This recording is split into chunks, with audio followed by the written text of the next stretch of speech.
Hello guys. स्वागत है आपका हमारे यूट्यूब चैनल में जिसका नाम है स्किल टेक 01। तो जैसे आपको पता ही है, हम एक सीरीज चला रहे हैं और हर सीरीज में हम 50 प्रश्न लेकर आने वाले हैं।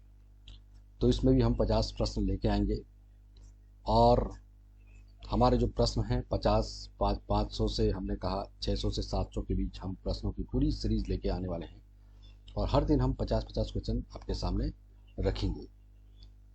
महत्वपूर्ण बात यह कि जो आने वाले एग्ज़ाम है उसके नज़रिए से ये प्रश्न काफ़ी महत्वपूर्ण होने वाले हैं और उत्तराखंड में जितने भी एग्ज़ाम होते हैं तो ये प्रश्न आपको मिल जाएंगे कहीं ना कहीं पूछे हुए। तो अगर आप इनको अच्छी प्रकार से तैयार कर लेते हैं तो आपका बहुत कम समय में बहुत अच्छा रिवीजन हो सकता है। तो चलिए आज के प्रश्न देखते हैं।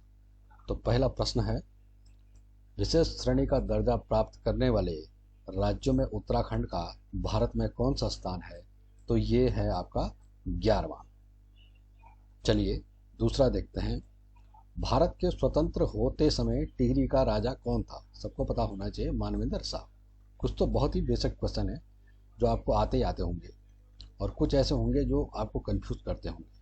तो अगर आप रिवाइज करते रहोगे तो आपके प्रश्न जो हैं वो आपको अच्छे प्रकार से याद हो जाएंगे। चलिए चलते हैं तीसरे प्रश्न पर। राज्य के प्रख्यात व्यक्तित्व डॉक्टर देवीदत्त पंत क्या है? एक वैज्ञानिक है, ठीक है। चौथा, गढ़वाल पेंटिंग्स पुस्तक के लेखक कौन है? ये भी प्रश्न काफी महत्वपूर्ण है, मुकुंदी लाल। पांचवा, उत्तराखंड राज्य का लगभग कितना प्रतिशत भूभाग पर्वतीय है? तो यह है 88% यानी कि 88%। छठवां, उत्तराखंड के किस नगर में राष्ट्रीय इंडियन मिलिट्री कॉलेज RIMC स्थित है? तो यह है देहरादून। सातवें प्रश्न पे चलते हैं, उत्तराखंड में लीची नगर सबको पता होना चाहिए, देहरादून को लीची नगर भी कहते हैं। आठवां, गढ़वाल मंडल में कितने जिले हैं? तो है 7 जिले और कुमाऊं मंडल में 6। नवा प्रश्न, उत्तराखंड में कृषि योग्य भूमि कितने प्रतिशत है? तो है 13.6%। 10वें प्रश्न पे चलते हैं, उत्तराखंड राज्य के किस जिले में राष्ट्रीय रक्षा अकादमी यानी कि राष्ट्रीय रक्षा अकादमी इंडियन मिलिट्री एकेडमी स्थित है? तो आंसर हो जाएगा इसका देहरादून। 11वां प्रश्न, राज्य की विभूति डॉक्टर इस्लाम अहमद सिद्दीकी ने अमेरिका में एक इतिहास रचा और वह क्षेत्र था राजनीति का। चलिए चलते हैं 12वें प्रश्न पर। उत्तराखंड राज्य का ऊर्जा स्तरीय पार्क, राज्य का स्तरीय ऊर्जा पार्क, राज्य स्तरीय जो ऊर्जा पार्क कह दें तो ये कहाँ आपका देहरादून में। चलिए चलते हैं 13वें प्रश्न पर। उत्तराखंड में डोला पालकी आंदोलन के प्रवर्तक कौन थे? तो सबको पता होना चाहिए कि ये कौन थे, जयानंद भारती। 14वां प्रश्न, उत्तराखंड राज्य के पूर्व में कौन सा देश है? तो पूर्व में कौन सा देश है आपका? नेपाल, ठीक। 15वां, उत्तराखंड में सरस्वती और अलकनंदा के मिलन स्थल पर कौन सा प्रयाग स्थित है? सरस्वती और अलकनंदा, तो अलकनंदा के कई संगम हैं, तो जहाँ पर सरस्वती मिलती है तो वो कौन सा संगम है? उस प्रयाग को कहते हैं केशव प्रयाग, ठीक। 16वां प्रश्न, कौन सी जनजाति की जनसंख्या उत्तराखंड की जनजातीय जनसंख्या में सर्वाधिक है? तो यह है जौनसारी, ठीक है। जनजातीय जनसंख्या, जनजाति कहें तो ST शेड्यूल ट्राइब्स भी से बोलते हैं।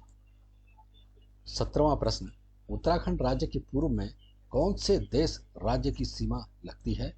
तो यह है नेपाल। चलिए चलते हैं 18वें प्रश्न पर। चंद वंश का अंतिम शासक कौन था? तो ये था महेंद्र चंद। कई बार ये पूछा जा चुका है। 19वां, वर्ष 2011 के अनुसार सबसे कम महिला साक्षरता वाला जिला कौन है? तो ये उत्तरकाशी, ठीक है।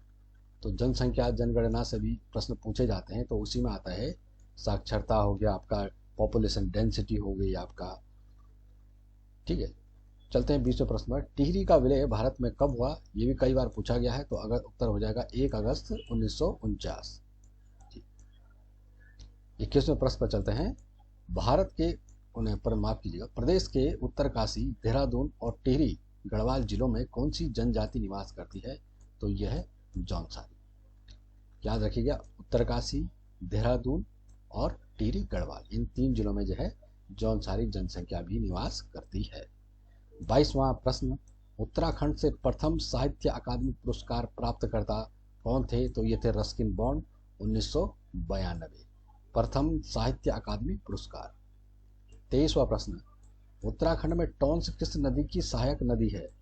टॉन्स किस नदी की सहायक नदी है? तो ये उत्तर हो जाएगा आपका यमुना। 24वां प्रश्न, उत्तराखंड में मोटर यात्रा योग्य कंडी मार्ग का निर्माण महत्वपूर्ण है क्योंकि यह दूरी कम कर देता है गढ़वाल की कुमाऊं से। ठीक। 25वां प्रश्न, उत्तरकाशी शहर का प्राचीन नाम क्या था? तो ये है बाड़ाहाट। 26वां प्रश्न, यात्रा दूरी को काफी हद तक कम कर देगा। अच्छा, वो कंडी मार्ग की बात कर रहा था, तो ऋषिकेश और गंगोत्री के बीच की जो दूरी है उसको काफी हद तक कंडी जो यात्रा मार्ग है वो कम कर देगा। ठीक। 27वां, उत्तराखंड के किस शहर को पहाड़ों की रानी के नाम से जाना जाता है? तो यह है मसूरी। 28वें प्रश्न पर चलते हैं, कागज बनाने का उद्योग उत्तराखंड में कहाँ है? लाल कुआं में। ठीक है। 29वां प्रश्न, उत्तराखंड के किस स्थान से तिब्बत नेपाल के साथ व्यापार किया जाता है? तो उत्तर हो जाएगा पिथौरागढ़। 30वां प्रश्न, राज्य में कितने वन्य जीव विहार हैं? यानी कि wild life sanctuary, national park की बात नहीं हो रही है, वाइल्ड लाइफ सेंचुरी की बात हो रही है। तो यह है 6। 31वां, टिहरी रियासत का विलय भारतीय संघ में कब हुआ? तो यह हुआ 1949 को। कई बार डेट पूछ लेता है, कई बार ईयर पूछ लेता है, कई बार दोनों पूछ लेता है, तो आपको तीनों आने चाहिए। ठीक। 32वां, राज्य में सिनेमा घरों की संख्या कितनी है? तो यह है 77। इसको आप अपडेट देख सकते हैं कि अब कितनी हो गई हो, बढ़ गई हो शायद। 33वां, इचारी बांध परियोजना किस नदी पर स्थित है? तो यह है टॉन्स नदी पर। यह प्रश्न भी कई बार पूछा गया है। 34वां, उत्तराखंड का कौन सा शहर शंकराचार्य द्वारा हिंदू धर्म की पुनर्स्थापना का स्थान था? तो यह था बद्रीनाथ। 35वां प्रश्न, पृथक उत्तराखंड राज्य अस्तित्व में आया? तो ये तो होना ही चाहिए पता, 9 नवंबर 2000 को। 36वां, उत्तराखंड का बरदोली किस स्थान को कहा जाता है? तो कहा जाता है सल्टू। चलते हैं 37वें प्रश्न पर, बुग्याल किसे कहते हैं? तो पहाड़ों के बीच हरे चारागाह को क्या कहते हैं? बुग्याल। 38वां प्रश्न में चलते हैं, उत्तराखंड में डोला पालकी आंदोलन के प्रवर्तक कौन थे? तो यह प्रश्न पहले भी आ चुका है, जयनंद भारती। 39वां प्रश्न, औषधि एवं सुगंधित पौध संस्थान उत्तराखंड के किस शहर में है? तो यह आपका पंतनगर में औषधीय सुगंधित एवं पौध संस्थान। ठीक है। 40वां, उत्तराखंड का कौन सा नगर सबसे ऊंचाई पर स्थित है? नगर की बात हो रही है, तो उत्तर हो जाएगा मसूरी। 41वां प्रश्न, स्कंद पुराण में गढ़वाल को किस नाम से जाना जाता है? केदारखंड। कुमाऊं को मानसखंड। ठीक, ये आपको पता होना चाहिए। 42वां, उत्तराखंड में प्रथम रेमन मैक्सेस पुरस्कार से सम्मानित व्यक्ति कौन है? तो उत्तर हो जाएगा चंडी प्रसाद भट्ट। 43वां, भेल Bharat heavy electrics limited Uttarakhand के किस शहर में है? तो ये हरिद्वार में है। सबसे पहली बात, हरिद्वार में है और रानीपुर में है। 44वां, उत्तराखंड राज्य से पहली बार जेल जाने वाले स्वतंत्रता सेनानी कौन थे? तो ये मोहन सिंह मेहता। 45वां, गंगा नदी का उद्गम, तो ये क्या है? गौमुख है इसका। ठीक। 46वां प्रश्न, उत्तराखंड में कागज का सबसे बड़ा कारखाना कहाँ है? तो ये लाल कुआं नैनीताल में है।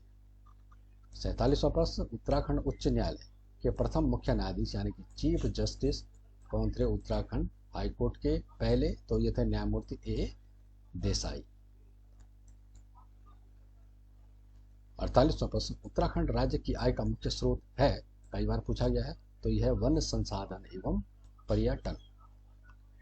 49वां प्रश्न, सोना नदी वाइल्ड लाइफ सेंचुरी वन्य जीव विहार कहाँ स्थित है? यह है पौड़ी। 50वां, उत्तराखंड में विनियोग माउंटेन क्वेल वन्य जीव विहार वाइल्ड लाइफ सेंचुरी विनियोग माउंटेन क्लेव की स्थापना कब हुई थी? ये हुई थी 1993 में, 1993। और ये कहाँ स्थित है? ये देहरादून में स्थित है, मसूरी में ये पड़ता है। ठीक है। 51वां प्रश्न, निम्न में किस शासक के शासनकाल में गढ़वाल का विभाजन हुआ? ये हुआ सुदर्शन शाह के समय में। आपको पता है जब यहाँ पे गोरखों का शासन रहा, गोरखा राज रहा, तो उसके बाद क्या हुआ, सुदर्शन शाह राजा जब बने तो सुदर्शन शाह ने अंग्रेजों के साथ एक संधि की थी जिसे संगोली की संधि कहते थे। इस संधि के तहत क्या हुआ कि गोरखाओं को यहाँ से उनके राज को समाप्त किया गया। अंग्रेजों और गढ़वाल की सेना ने मिलकर इसमें शामिल हुए और इसके बाद संगोली की संधि के अनुसार उत्तराखंड का दो भागों में विभाजन हुआ। एक कुमाऊं कमिश्नरी के अंतर्गत में आ गया और दूसरा जो था वो सुदर्शन शाह के अंदर में टिहरी साम्राज्य की स्थापना हुई। तो इस प्रकार से उस समय गढ़वाल का पूर्ण विभाजन हो गया। ठीक। 52वां प्रश्न, चंपावत स्थित राजबुंगा किला किसने बनाया था? तो ये बनाया था सोमचंद ने। राजबुंगा किला सोमचंद ने। तो अच्छे प्रकार से जब आप रिवीजन करते रहोगे तो फिर आपको ये प्रश्न याद हो जाएंगे। उम्मीद करता हूँ आपको ये वीडियो पसंद आया होगा।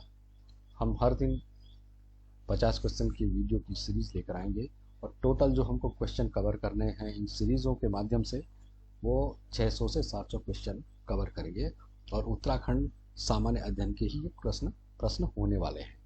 इसके अन्यत्र हम अन्य प्रकार के प्रश्न भी लेके आएंगे जो आगामी जो परीक्षाएं जो होने वाली है उसके मद्देनजर। तो आप हमारे वीडियो को देखिए, सब्सक्राइब कीजिए, लाइक कीजिए और अपडेटेड रहिए। आप सभी का बहुत बहुत धन्यवाद।